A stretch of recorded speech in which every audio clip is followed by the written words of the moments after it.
அனைவருக்கும் வணக்கம். தினம் ஒரு திருக்குறள். இன்பத்துப்பால் கற்பியல். அதிகாரம் 126 நிறை அழிதல். குறள் எண் 1258. பன்மாயக் கள்வன் பணிமொழி அன்றோ நம் பெண்மை உடைக்கும் படை.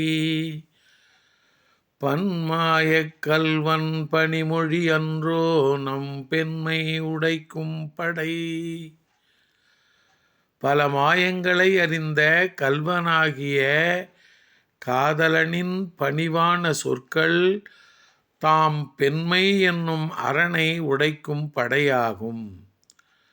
பல மாயங்களை அறிந்த கள்வனாகிய காதலனின் பணிவான சொற்கள் தாம் பெண்மை என்னும் அரணை உடைக்கும் படையாகும். நன்றி, வணக்கம்.